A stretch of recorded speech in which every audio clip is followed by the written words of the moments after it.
chuva matam 55 pessoas em Minas Gerais. A situação é de emergência em mais de 100 municípios. Belo Horizonte já teve mais da metade da chuva prevista para o ano. E os moradores se veem num cenário de destruição. As águas de janeiro provocam estragos também no Espírito Santo. No norte do estado do Rio de Janeiro. E ainda em Goiás, no centro-oeste. A Organização Mundial da Saúde afirma que só 2% dos casos do novo coronavírus resultaram em morte. Na China, foram 132. No Brasil, o Ministério da Saúde anuncia 9 casos suspeitos. E a atriz Regina Duarte aceita o convite para a Secretaria da Cultura. O Jornal Nacional está começando.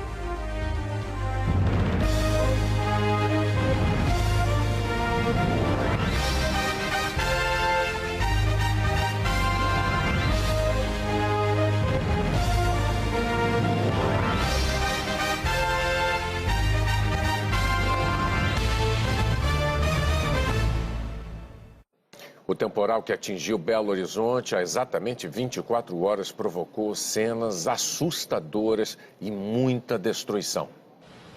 Às 8 da noite, a chuva começou a aumentar. Alguns minutos depois, surgiram os estragos. Ruas movimentadas se transformaram em rios. Em seguida, a água invadiu bares, casas e arrastou o que tinha pela frente. Numa região da capital conhecida pela quantidade de restaurantes e barzinhos, a enchente produziu cenas chocantes. É o bairro de Lourdes, que tem um dos metros quadrados mais caros da cidade. Clientes desse restaurante gravaram um momento em que a correnteza arrastou vários carros. Em alguns segundos, eles sumiram no meio da água. Em outro bairro, a água invadiu o restaurante e, na sequência, arrastou mais carros. Carro descendo a porta da pizzarela. Vai trombar no outro carro lá embaixo. Olha lá, gente. Meu Deus do céu. Nunca vi isso na minha vida. Na mesma rua, outro morador gravou um ônibus ilhado na enchente. E a correnteza chegando mais forte. Uma das avenidas mais importantes da região Centro-Sul ficou assim. Pode parecer difícil de acreditar, mas essa daqui é a Avenida Prudente de Moraes. Até caminhar por aqui fica difícil por causa da quantidade de terra, de entulho, de lixo, restos e galhos de árvores. O asfalto foi praticamente destruído. Essa rodovia que passa pela cidade e dá acesso ao centro de Belo Horizonte está com trechos interditados por causa do deslizamento de encostas. Ainda na Zona Sul, bombeiros fizeram um resgate de passageiros num ônibus, usando uma maca na janela para as pessoas saírem. A situação de algumas ruas aqui na região Centro-Sul de Belo Horizonte é assustadora. Olha essa rua aqui, ela está completamente destruída. Olha o tamanho daquele buraco, aquilo ali é uma cratera. Há fios expostos, canos. Ali, ó, é difícil entrar no banco, na loja, quase todas estão fechadas. E ali na frente, pedaços de asfalto que se soltaram, uma montanha de entulhos. Não é fácil a gente imaginar quanto tempo vai ser preciso para isso aqui voltar a ser o que era. A destruição também se espalhou por outras regiões da capital. No Buritis, chafariz na rua aqui, ó. O já conhecido Rio Arrudas transbordou pela 8ª vez em menos de 2 meses. A correnteza invadiu a Avenida Tereza Cristina e a Via Expressa. O aguaceiro chegou ao centro da cidade. Quer dizer que é muito triste a gente ver uma situação dessa que está acontecendo em Belo Horizonte, aqui na rua Curitiba. Aqui nós temos a Padre Belchior. Passageiros gravaram um momento em que a água começou a entrar no ônibus. A enchente invadiu a estação de embarque da rodoviária e parte do tradicional mercado central de Belo Horizonte. O jeito foi botar tudo na calçada para limpar e jogar fora o que foi perdido. Fiquei desesperada, né? Falei, a hora que eu chegar lá, a hora que eu abrir a porta, vai cair tudo em cima de mim. Nesse registro de um morador, um cilindro de gás explodiu dentro de uma garagem. Moradores entraram em pânico. Um botijão de gás! Corre! Garagens de vários prédios ficaram cheias de lama. Olha a marca da água. Eu estou mostrando aqui para vocês, eu estou esticando para mostrar para vocês onde ficou a marca dessa água. Quem se abrigou dentro desse shopping levou um susto quando parte do forro de gesso caiu. Meu Deus! Chica! Meu Deus! Caiu tudo! Gente, vamos embora. Nunca se viu tanta água. De acordo com o IMET, Instituto Nacional de Meteorologia, janeiro nem terminou e já pode ser considerado o mais chuvoso dos últimos 110 anos em Belo Horizonte. Foram 932 milímetros até hoje, 58% de toda a chuva esperada para 2020. O governo federal autorizou o repasse de R$ 7.700.000 para a Prefeitura de Belo Horizonte reparar os danos. E o governo do estado liberou R$ 200 milhões para a cidade. A Prefeitura de Belo Horizonte dobrou o número de máquinas e determinou que equipes trabalhem dia e noite na reconstrução da capital. E limpar a cidade, e desobstruir vias e fazer a cidade andar, entrar num nível do caos menor. É óbvio que esse caos menor é a parte do recomeço. Hoje, ao longo do dia, o assunto em Belo Horizonte era o desespero de quem foi surpreendido pelo temporal. No telefone, uma mulher desesperada. O carro de Carla foi levado pela correnteza e só parou 50 metros abaixo. O cansaço está visível no rosto depois de uma noite que pareceu um pesadelo. É uma cena de terror. É uma das piores cenas que eu já pude viver na minha vida. Eu não desejo para ninguém. Eu acho que teve pessoas que passaram pelo que eu passei, mas só quem vive sabe exatamente o que passou. O desespero, passa um filme na sua cabeça e você realmente não pode fazer nada. Pertinho dali, moradores de um prédio desceram para avaliar estragos e se depararam com a garagem inundada. O Fusca 1969, todo original, ficou com água e lama pela metade. Uma tristeza, viu? A gente tem muito xodó com o carro e a gente restaurou o carro todo agora. É um carro que vem de família, domingo é dia de passear na Baratinha e aí agora tá aí todo cheio de lama. A enxurrada invadiu elevadores e o reservatório de água do prédio, que precisou ser esvaziado e limpo. Cenário de guerra. Eu nunca vi uma situação dessa. Acontecendo assim, de você ver, parecia que você estava dentro de um rio. A verdade é essa.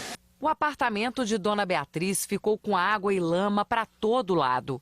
Em 3 horas, revirou uma casa inteira. Toda a sua história passa a ficar diferente a partir daquele momento.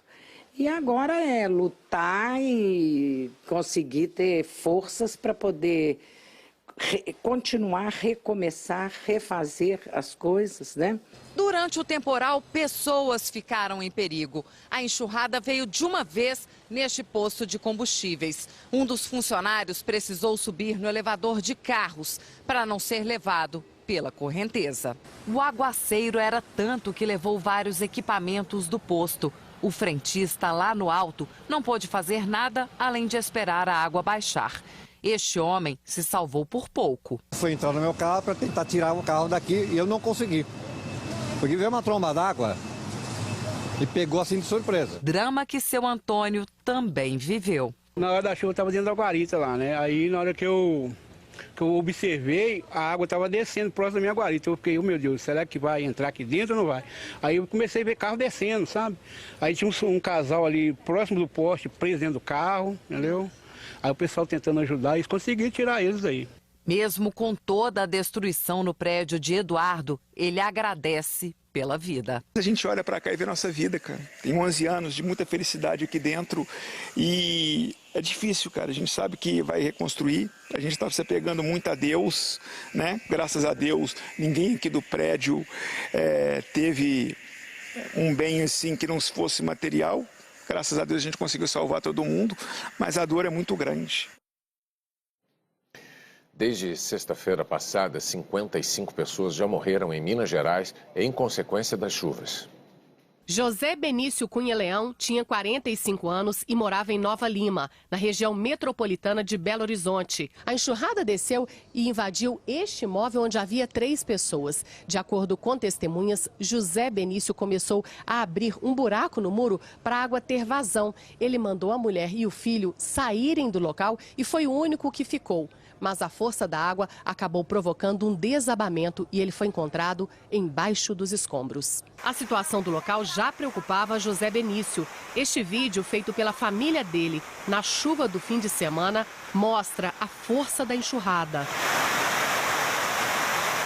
A prefeitura esteve aqui, a Defesa Civil esteve, né? Trouxe laudos, mas a gente quer respostas, né? E a gente espera que a morte do Benício não seja em vão, né? Que a vida que ele perdeu seja para que outras pessoas venham ganhar. A chuva de ontem para hoje provocou 3 mortes em Minas Gerais. Além de Nova Lima, uma pessoa morreu em Sabará, também na região metropolitana, e outra na cidade de Tabuleiro, na zona da Mata Mineira. 55 pessoas morreram em Minas por causa da chuva. As mortes aconteceram em 18 cidades mineiras desde a última sexta-feira. Belo Horizonte foi a cidade com mais registros, 13 mortos. E a maioria das mortes no estado ocorreu depois de desmoronamento e soterramento. Problemas que também tiraram milhares de mineiros de casa. Mais de 53 mil pessoas foram para abrigos ou casas de parentes desde o início da chuva da última sexta-feira. Na Vila Bernadette, em Belo Horizonte, 7 pessoas já morreram por causa da chuva. Nesta madrugada, moradores tiveram que deixar as casas por risco de deslizamentos. Eles foram levados para uma escola estadual em outro bairro. Hoje, eu preocupado com a minha esposa e com a minha filha, não teve nem como ir trabalhar hoje. Preocupado com ela, que essa chuva pode vir, não sei o que vai acontecer daqui para frente, com ela lá em casa, eu não sei para onde que eu vou. Nesta quarta-feira, o Jornal Nacional percorreu alguns dos lugares mais atingidos em Belo Horizonte e registrou uma transformação impressionante do cenário urbano. A Avenida Tereza Cristina é uma das mais importantes de Belo Horizonte. São 10 quilômetros que ligam dezenas de bairros ao centro. Essas imagens aí mostram o trecho no ano passado, muito diferente de ontem. O morador filmou o momento em que a chuva destruiu parte da avenida, que hoje amanheceu desse jeito. A avenida agora está fechada ao longo de 4 quarteirões, o que traz um transtorno danado para o trânsito de Belo Horizonte. Seria mesmo impossível passar por aqui. A cratera tem 10 metros de comprimento, 6 de profundidade e saiu arrastando tudo. 3 faixas de asfalto e ainda a tubulação que levava a água da chuva para dentro do Ribeirão Arrudas.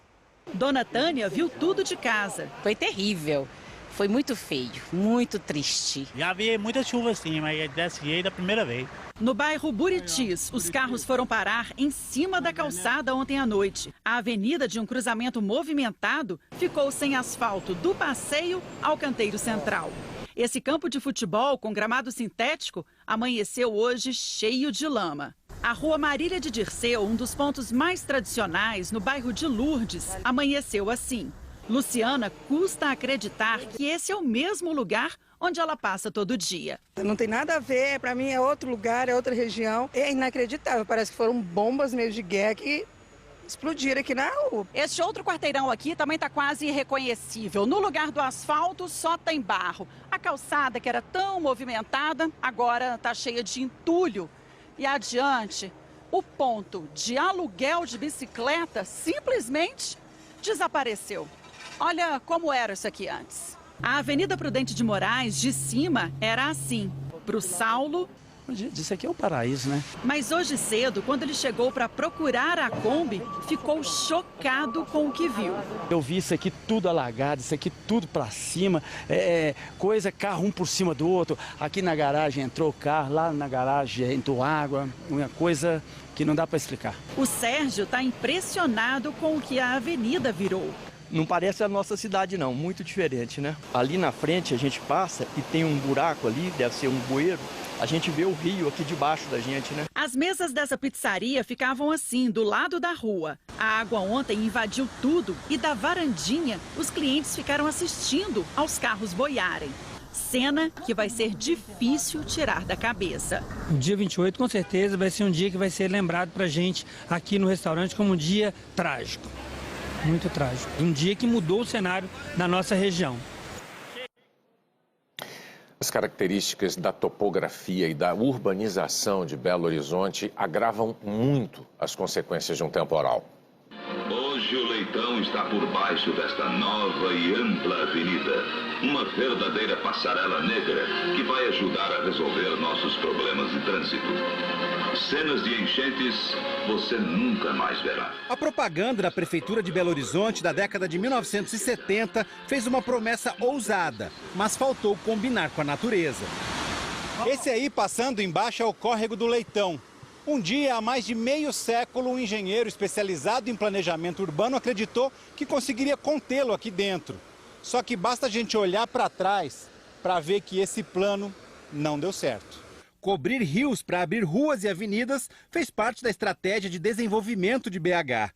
Só que a topografia da cidade favorece os alagamentos. A cidade está cercada de paredões de montanhas que fazem a água da chuva escorrer para a área urbana. Essa água segue por canais e córregos em direção a outros rios maiores. Ao longo do tempo, esses cursos d'água foram canalizados e desapareceram da vista dos moradores. Só que a cada chuva forte, eles lembram que ainda estão lá. Um dos rios que recebem água dos córregos é o Arrudas, responsável pelas maiores enchentes deste ano. Ele tem trechos cobertos e outros descobertos. Cada túnel fechado vira um funil, que não dá vazão a tanta água, e ela começa a voltar com força. Cenas assustadoras que surgem em poucos segundos. Depois que o nível da água baixa, o cenário que aparece é de destruição. Toda vez que chove é isso, o povo já fica esperando. A enchente já fica vigiando, o povo já ninguém mais atravessa aqui. Cada vez mais a gente foi impermeabilizando as avenidas, né, as ruas. O arruamento foi sendo asfaltado, né, porque antes eram de pedra, né, gradativamente ele foi asfaltado, e isso só aumentou a força e a velocidade das águas. Por isso que qualquer intensidade, não precisa ser tanta chuva, ela é suficiente para fazer um grande dano. Ontem à noite, o Vitor tentou salvar o carro quando a enchente começou, mas viu que não dava, desceu e se afastou. Segundos depois, a água levou o veículo. Em 10 minutos, a correnteza arrastou outros 3 carros. Tentei dar ré, só que a água começou a empurrar o carro para frente. Aí eu vi que não tinha jeito mesmo, a água veio igual uma enxurrada mesmo. Aí eu saí pela porta de trás e desespero. Aí fui entrando na loja para fechar e tudo. A minha moto estava na outra rua ali, também foi com a correnteza. O plano diretor da cidade, que entra em vigor no mês que vem, prevê mudanças. Novas construções deverão reservar áreas de escoamento da água das chuvas. O projeto levou 7 anos para ser aprovado. Esse é um caminho que nós temos que urgentemente parar com ele e criar o que a gente chama de cidade esponja. Nós temos que começar a pensar como é que nós vamos tornar a cidade permeável à água, para que a vida continue e não seja esse desastre todo ano. 101 municípios mineiros estão em situação de emergência e 5 em calamidade pública. Um trecho de pista da MG 133, que liga Juiz de Fora a Viçosa, desmoronou ontem à noite durante a chuva. 2 carros, um caminhão e uma carreta que passavam por ali não conseguiram frear e caíram na cratera. A correnteza arrastou um dos carros, que foi parar a 200 metros da cratera. Nele estavam 2 pessoas, a mulher e o marido. Ele disse que conseguiu tirar ela do carro, mas não conseguiu segurá-la por conta da força da água. A mulher foi levada para mais de 1 quilômetro daqui. Os bombeiros fizeram buscas por todo o vale até encontrar o corpo. Em Espera Feliz, 4 pontes estão bloqueadas. Trechos de 8 rodovias que passam por Minas Gerais estão interditados, segundo o Departamento de Edificações, Estradas e Rodagem. Entre elas, a BR-356, que liga Ervalha a Coimbra. Um pedaço da pista caiu no início do mês. Foi feito um desvio, que ontem a enxurrada levou. Na MG 280, que vai de Paula Cândido a Divinésia, a tubulação de escoamento não resistiu ao volume de chuva e se rompeu anteontem. A LMG 737 no Triângulo Mineiro está bloqueada desde o sábado e também por causa do rompimento de tubulação que abriu uma cratera. Na região central de Minas, o Rio das Velhas subiu mais de 9 metros e alagou a MG 220. O governador Romeu Zema anunciou que vai liberar 336 milhões para os municípios. A situação, eu diria, que apesar de difícil, de muito sofrida, com perdas humanas, é neste momento uma situação sob controle. nós estamos conseguindo enviar ajuda para quem precisa de ajuda de certa maneira. Pode ser que essa ajuda não chegue exatamente na hora certa, mas com certeza é questão de horas ou de um dia ou dois para estar chegando. Será repassado no dia